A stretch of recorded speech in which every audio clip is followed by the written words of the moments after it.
Hello students, I'm Dr. Akanksha Srivastav and I'm Associate Professor in Department of Business Administration at Lal Bahadur Shastri Group of Institutions, Lucknow. And in today's class, I will discuss Employees Provident Fund and Miscellaneous Provision Act 1952. It is a part of Unit 5 of the subject Employee Relations and Labor Laws, and it is there in the MBA third semester as HR specialization. So let's start with that. What I will discuss in this act, the first thing I will discuss, that is introduction. Introduction about what is Employees Provident Fund and what are these miscellaneous provisions and why we have used this name miscellaneous provisions, what is the reason behind that we will find out. Then I will discuss about the scope and coverage where this act is applicable and which are the establishment it covers, that we will discuss. And then I will discuss about the definition of employee under the act, right? That I will discuss. Then non-applicability of the act to certain establishment. I have already told you in previous classes that if certain act is not applicable in certain establishments, then that is because those establishments are already registered under some other act which have some same kind of benefits. So what are these establishments where this Employees Provident Fund and Miscellaneous Provision Act 1952 is not applicable, that we will discuss. Then there are certain schemes which are in operation under this act, that is Employee Provident Fund and Miscellaneous Provision Act 1952. What are those schemes, that we will discuss. Like the first scheme is Employee Provident Fund Scheme 1952. What is this scheme? What is the basic objective of this scheme? That I will discuss. Then the contribution part, right? How the contribution has been made for this scheme or under this scheme, that I will discuss. Then the another scheme under this act is Employees Deposit Linked Insurance Scheme. So what is this scheme? What is the basic objective of Employees Deposit Linked Insurance Scheme? That I will discuss. And in the last of today's class, I will discuss the important amendment in this Employees Deposit Linked Insurance Scheme. Okay. The third scheme, which is Employee Pension Scheme, that I will take in the next class, and the remaining important provision under this act, that I will take in the next class. So today I will discuss these provisions. So let's start with these provisions. Introduction. Provident Fund is a retirement benefit. It is a retirement benefit. Retirement benefit means what? An employee who is entitled for the benefit will receive this benefit at the time when he separates from his employment, or I can say at the time when his services are terminated from the employer side or from the employment. At that time he will receive this benefit. Like if you remember in the Payment of Gratuity Act, I have also told you that was also a retirement benefit. Similarly, it is also a retirement benefit, but unlike gratuity, it is contributory, right? If you remember, gratuity was non-contributory. Non-contributory means what? Employee need not to contribute anything for gratuity. But on contrary, Provident Fund, it is a contributory. Employee has to pay a part of his wages, and how much he need to pay, that we will discuss later on. The act is planned to insure employee against old age and ill health. It is having a concept like after when an employee retires from his job and at that time he will be old, he may have bad health also, then to support these contingencies this act is enforced, right? The main objective of this act is to provide security to the employee and benefits to dependents in case of his death. The basic objective of this act is to provide security to the employee against his old age or a bad health, right? And it also provide the benefits to the dependents in case if the employee who is entitled dies, right? So overall this act promote and secure the well-being of the employees. The basic purpose is what? The well-being of the employees, right? So this is the introduction about the Employee Provident Fund and Miscellaneous Provisions Act 1952. Now the scope and coverage. Every establishment which is a factory industry specified in Schedule 1, right? In every establishment which is a factory and industry specified in Schedule 1, in those establishment this act is applicable. Every establishment employing 20 or more workers, 20 or more workers, every establishment where 20 or more workers are employed, right? In those establishment this act is applicable. Any establishment where less than 20 workers are employed, central government may apply the provision of this act after giving not less than 2 months notice. It means what?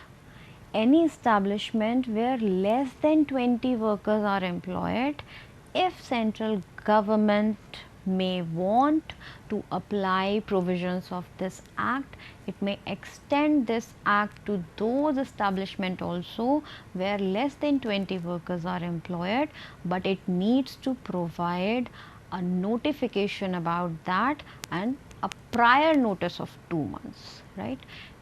Central government has to provide a 2 months notice कि yes, in this particular establishment where less than 20 workers are employed, this act is going to be applicable. Central government has to mention it 2 months before applying this act to that establishment, right? And the condition of this 20 worker, it should be any one day in a 12 months period, right? Like in all labor laws, Act once applied, always applied. If this number 20 falls after that, it raises to 19 or 18 or 17 or whatever. But if the act once applied, it is always applied. Okay. Now, what is the definition of employee under this act? According to section 2 subsection F, any person who is employed for wages in any kind of work, manual or otherwise, or in connection with the work of an establishment, and who gets his wages directly or indirectly from the employer, and includes any person employed by or through a contractor or in connection with the work of establishment, right? Any person who's employed for wages, irrespective of what is the nature of job, irrespective of he is directly connected to the establishment or he is connected through a contractor, irrespective of he is receiving or he is getting the wages directly or indirectly from the employer, whose wage ceiling is up to rupees 15,000, who's receiving a wages up to rupees 15,000 will be considered as employee under this act. As employee means entitled employee for the benefit, right?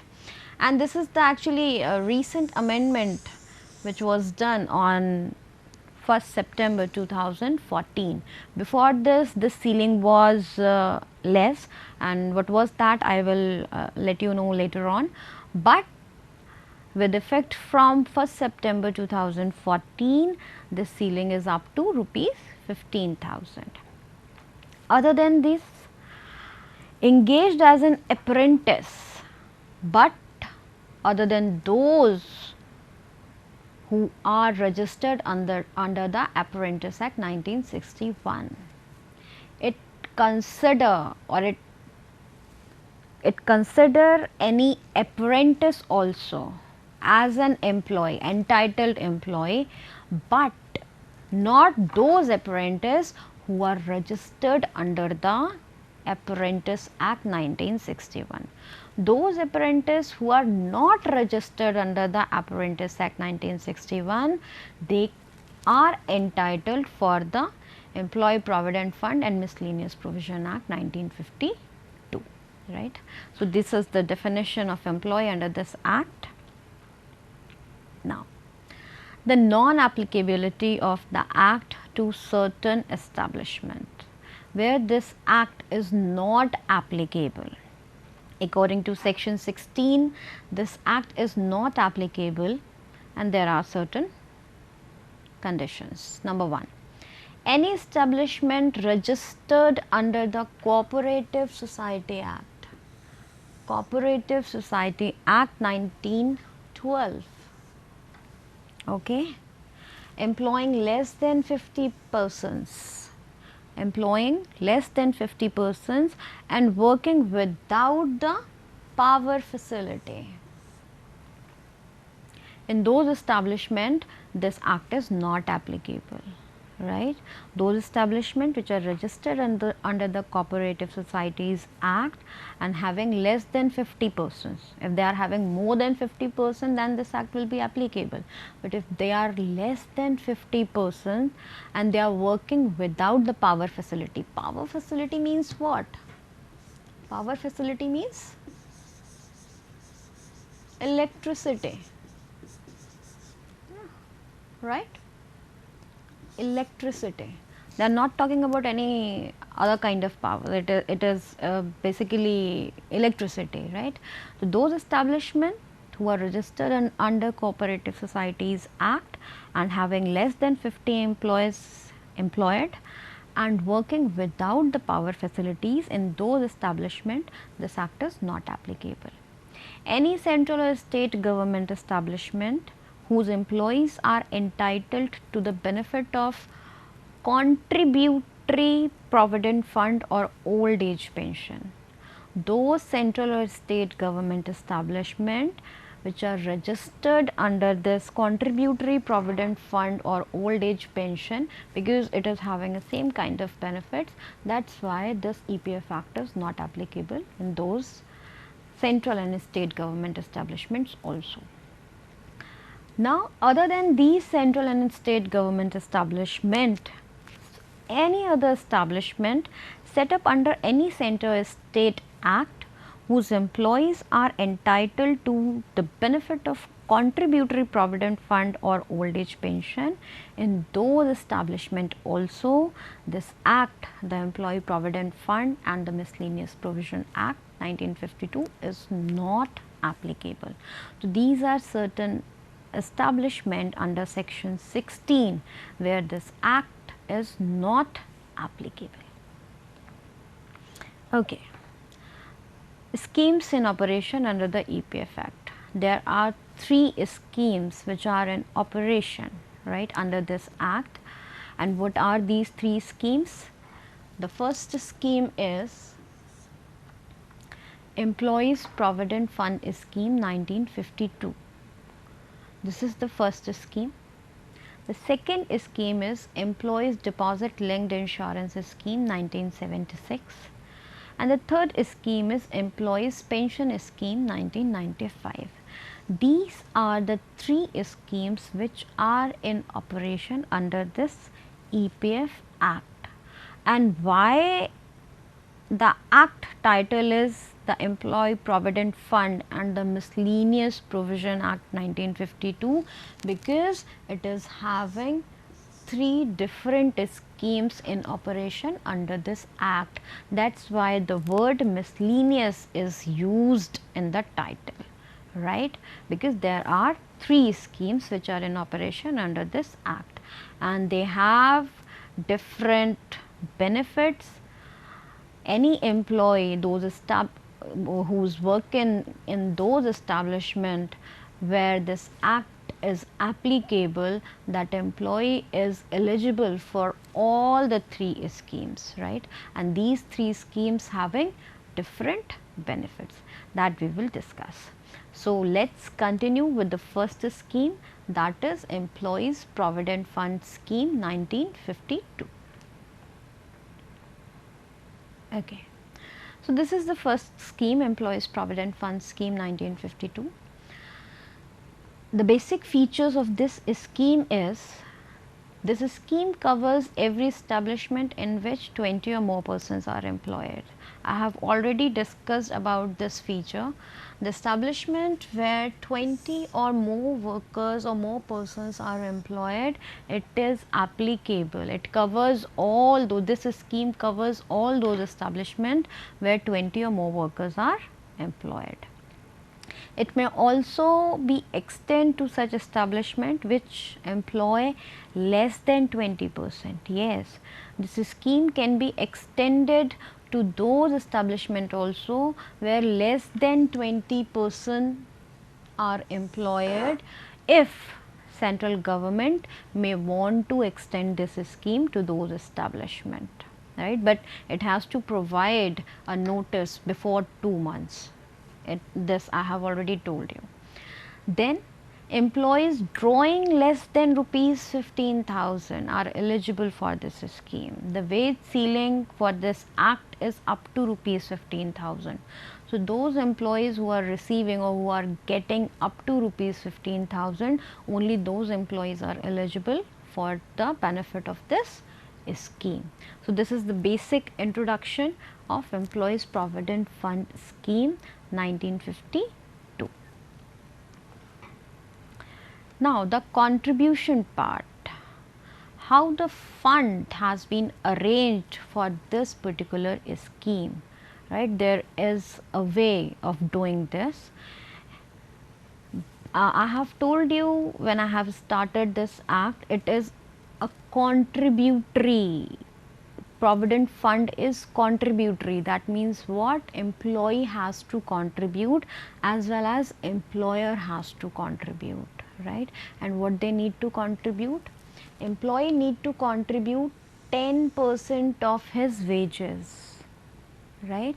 Employee has to contribute 10% of his wages, and employer has to contribute 10% of the employee's wages for the employee for whom he is paying or he is contributing, right?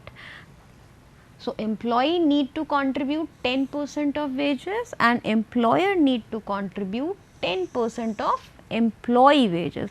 In certain organization, this employer contribution is somewhere around 10 to 12%, but generally it is 10% only. Okay, so just imagine, well, let's have an example for this. For example, any employees whose wage is rupees 10,000. Okay, so what he need to contribute? He need to contribute 10% of that. 10%. That is rupees 1,000.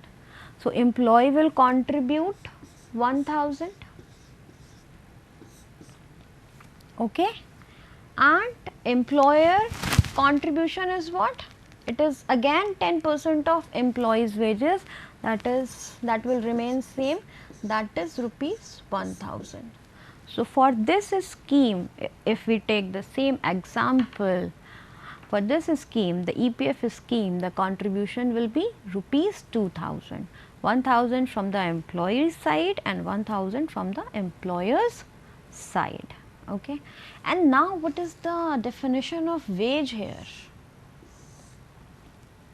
There are many components in salary or wages, but here what we are taking: basic wage, dearness allowance and retaining allowance.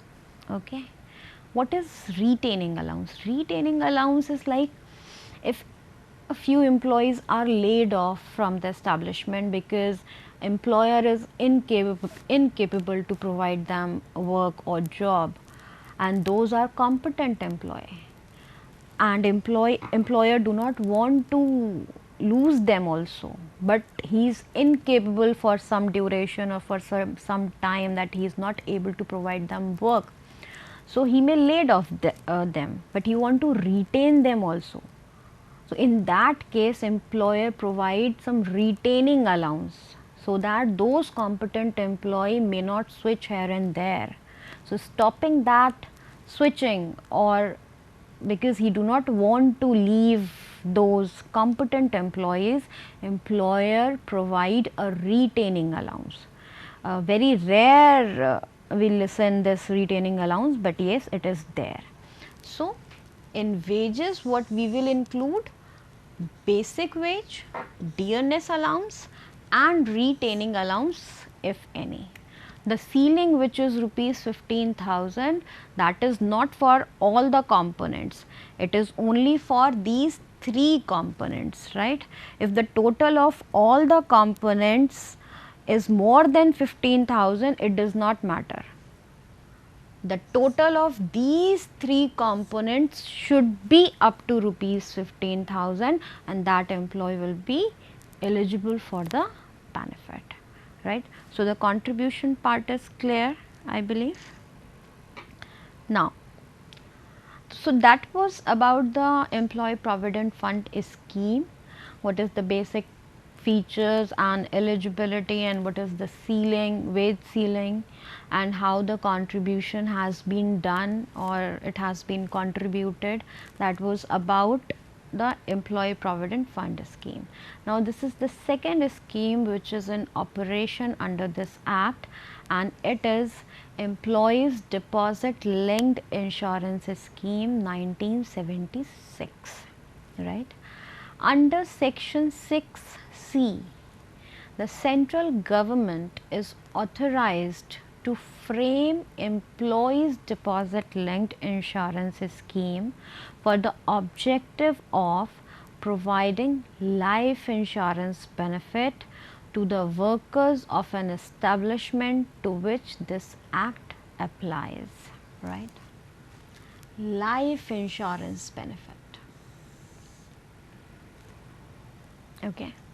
In those establishments where this act is applicable, okay, central government is authorized to frame employees deposit linked insurance scheme, and this scheme has the objective of providing life insurance benefit to the entitled worker, and it is according to section 6 subsection C.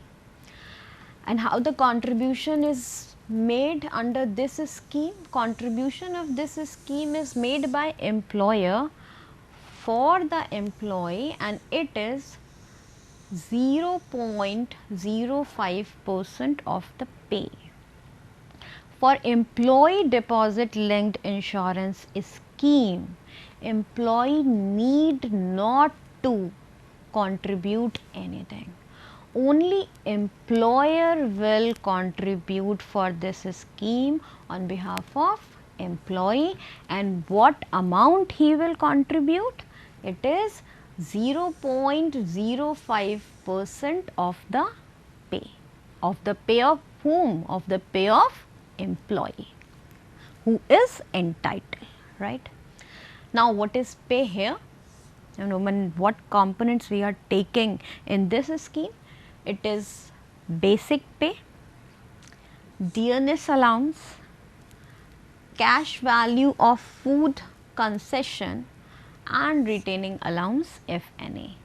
What is cash value of food concession? If in any establishment employee gets the food on concessional price, so what is the cash value for that concession? That we also include here. So what is pay? What are the components we are including in pay under this employees deposit linked insurance scheme 1976? It is basic pay, dearness allowance, cash value of food concession and retaining allowance if any, right? Okay, there are certain important amendments in EDLI scheme, that is employee deposit linked insurance scheme. The Ministry of Labour and Employment, Government of India has, with effect from 1st September 2014, brought into force several important amendments to EDLI scheme 1976, and these are as follows. Monthly pay ceiling raised to rupees 1500. Before that it was 6500 and it has been raised to 1500 with effect from 1st September 2014.